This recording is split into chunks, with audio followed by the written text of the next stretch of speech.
I'm a divorced single dad, father of 5 kids. It can be tough raising kids today. Believe me, there are high times and low times.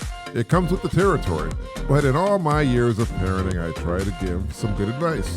Advice to those parents who are out there willing to listen. My name is Price Van Ray, and welcome to my show. Today I'm going to be talking about the imagination. But first, I want to congratulate all the new parents out there. Boy, are you in for the time of your life. This is an exciting time and a great adventure, so cherish every moment. I also want to congratulate my oldest daughter, Myason. She just had her first baby, healthy baby boy. She's very excited, and I know she will be a great mom. Now, on with the show. A cloud can show many pictures, though it can only be seen with the imagination. What does that mean?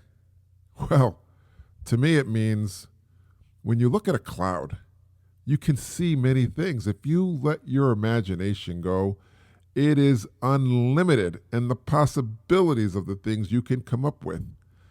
I mean, how many of you can relate to what I just said?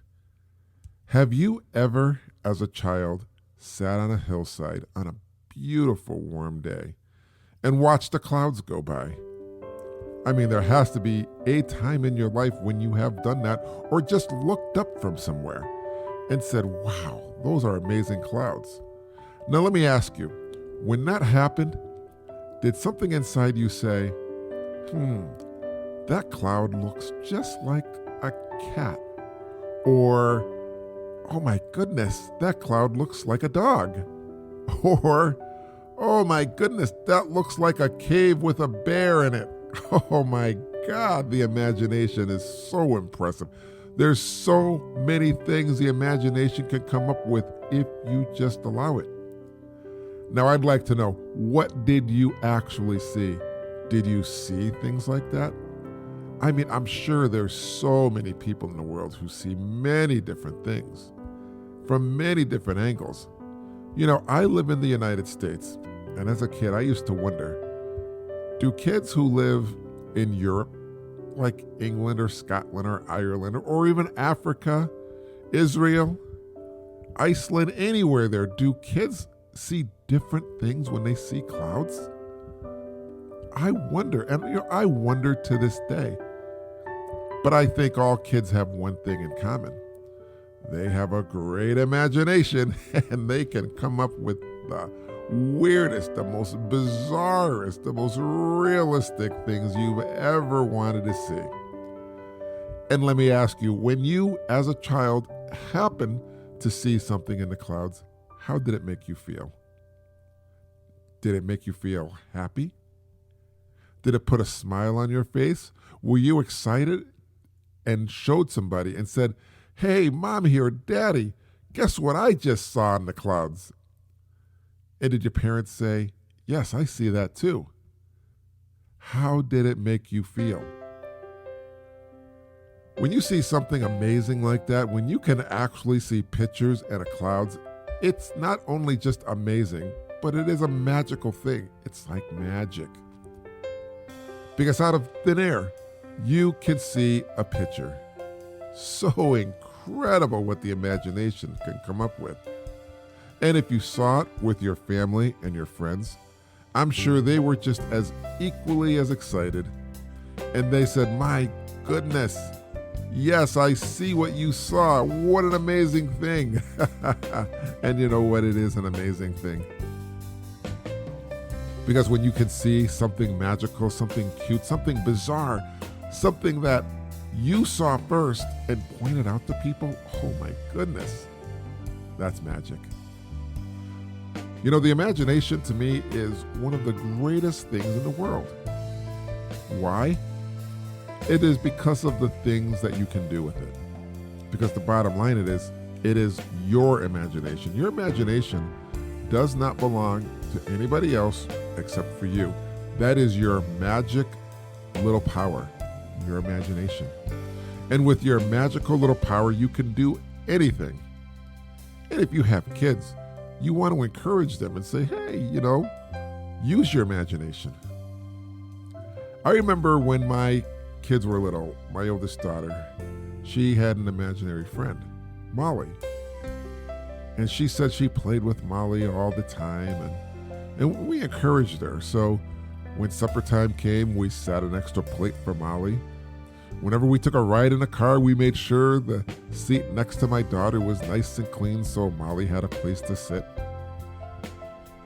And I think it's good when your child has an imagination, because it shows them that, hey, they can create anything. You know, the imagination's really great.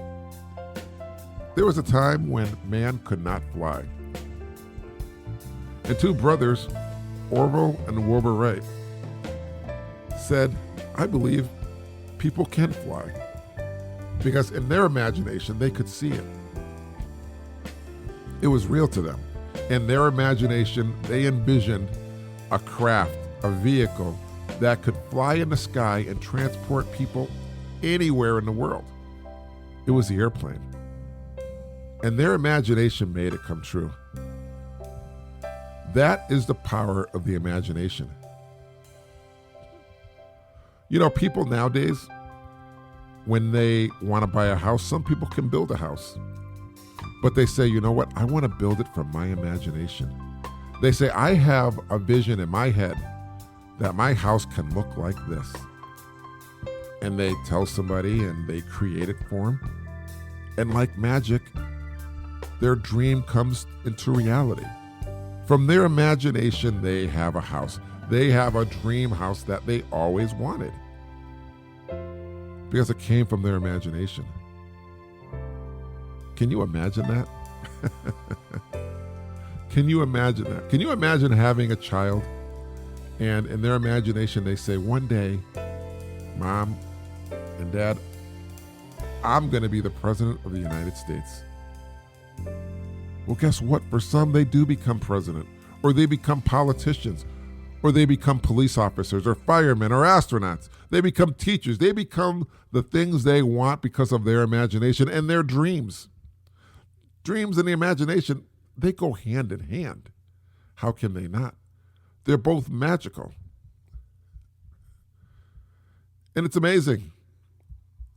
With the imagination, you can be anywhere. You can do anything. I mean, close your eyes right now. Close your eyes and say, I want to go to the beach. And in your head, I'll bet just now in your imagination, you pictured the beach. And can you picture yourself sitting on the sand, on the nice hot sand, feeling the sand underneath your hand as you grab little grains of it and look at it? And then looking out towards the ocean, and it's so crystal blue, and you can hear the ocean crash on the shore. The waves just foam up. That's your imagination. You are using your imagination, and it is a magical thing. It is an amazing thing, and you're doing it. When I say you can be anywhere and do anything, you just did it.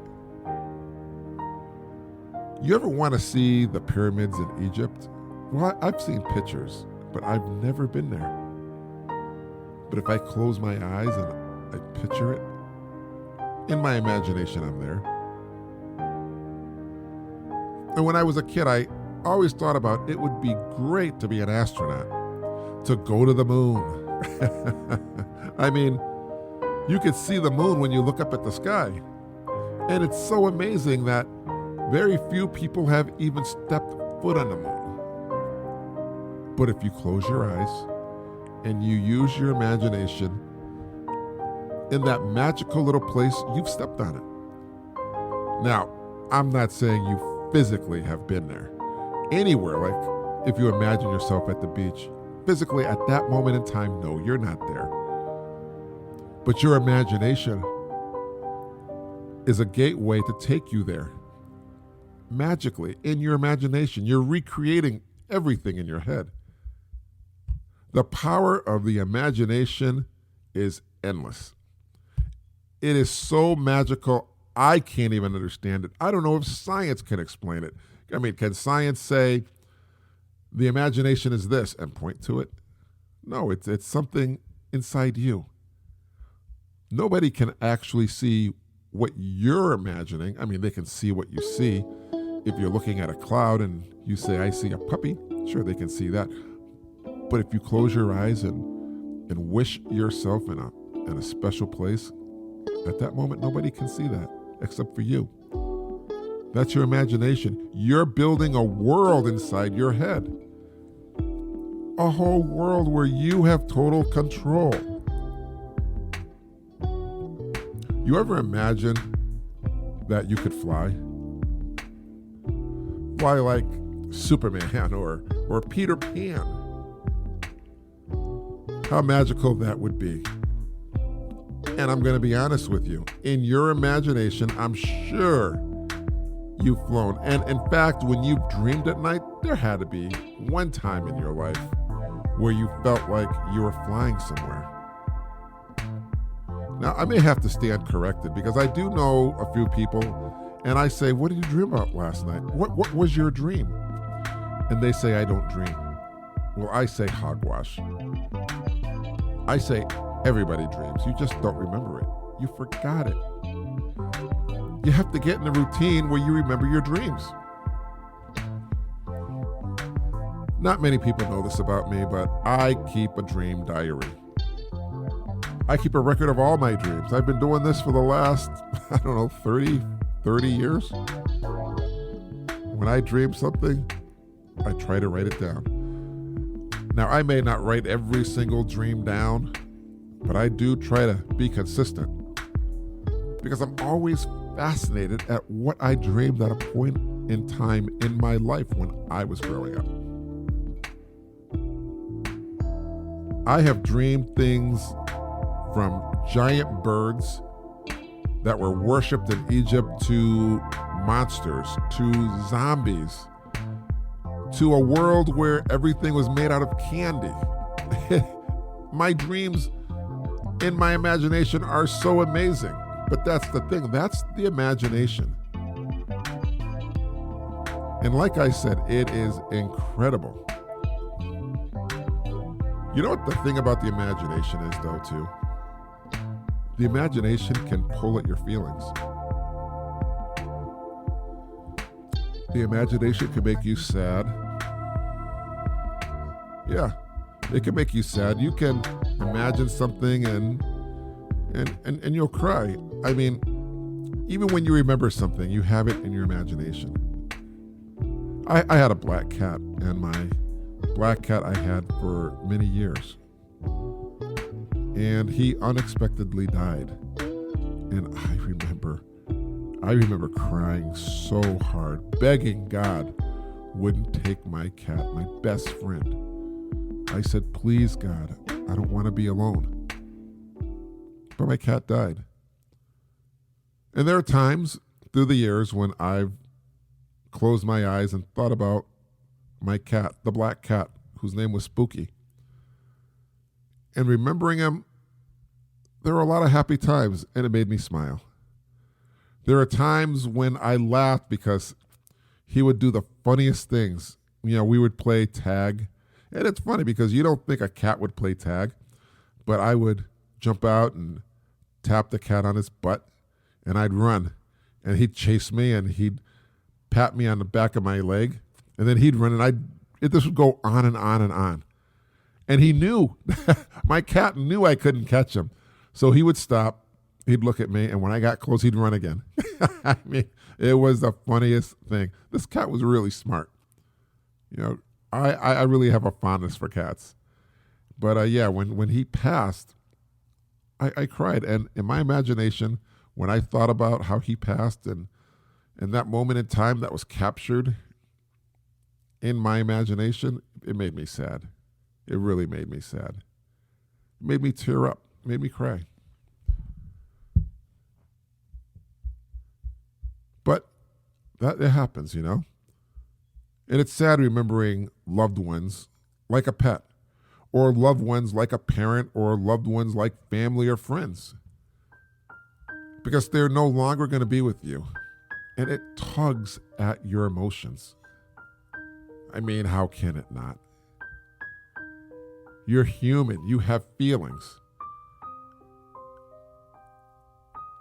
Everybody has feelings. The imagination to me is as real as can be. It's as real as I look at somebody. Now, I'm not saying on a physical level, but it's definitely something to think about. It's real. I wouldn't trade it for anything in the world. When you have your children, I really hope you encourage your kids. You say, hey, you guys have to use your imagination. The imagination is a magical thing. And if you use your imagination, there's nothing you can't do, like I said. There have been people who have created things just from their imagination. Can you imagine what the world would be like if there were no cars? If I believe it's Henry Ford, if he had never made the first automobile. Can you imagine that? Or if we never had the first light bulb, we'd still be living in darkness. We'd still have oil lamps or candles to light our nights. Can you imagine a world with no microwave? Now that takes some imagination. Who could sit there and say, I want to microwave some food. I want to shake up every molecule in there. I'm going to be honest with you. If somebody's out there with the imagination, how about making a microwave that actually freezes water so my ice cubes can get colder in seconds? Usually I have to put the ice tray in the refrigerator, in the freezer, and it takes a few hours. But with that imagination, maybe one day somebody will make an instant ice maker like a microwave. Now, I'm not saying they don't have ice makers already on refrigerators. That took some great imagination. But I'm saying something simple like a microwave, you know. I can't imagine a world without computers. We use computers every day, and that comes from the imagination. Encourage your child to use their imagination. They could be the next creator of something great in our society. They could be the ones to make a difference in the world, not only for today, but tomorrow. They could be the ones who would be remembered forever because they made something magical from the imagination. And like I said, the imagination is magical.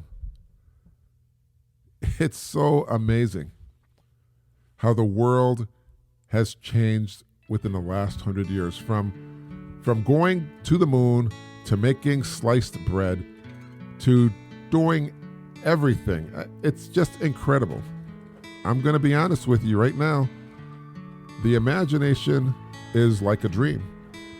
And I'm going to tell you, I always dreamed of being a daddy. And guess what? Now I am. That's right. I am. And now it's story time. A young boy enters a barbershop, and the barber whispers to his customer, "This is the dumbest kid in the world. Watch while I prove it to you." The barber puts a dollar bill in one hand and 2 quarters in the other, then calls the boy over and asks, "Which one do you want, son?" The boy takes the 2 quarters and leaves. "What did I tell you?" said the barber. "That kid never learns." Later, when the customer leaves, he sees the same young boy coming out of the ice cream store. "Hey, son, may I ask you a question? Why did you take the 2 quarters instead of the dollar bill?" The boy licked his cone and replied, "Because the day I take the dollar, the game is over." I want to thank you for listening today. If you enjoyed this episode, be sure to subscribe so you and your friends are notified when a new podcast is posted. Rate and review this podcast and share it with your family and friends. I hope that you're leaving here with something great, something that makes you think. Remember this one last bit of advice: tomorrow is never promised, so don't go to bed angry at your child or anyone you love. And before you go to bed tonight, hug your child and tell them, "I will love you forever, Dad." I'll see you next time here.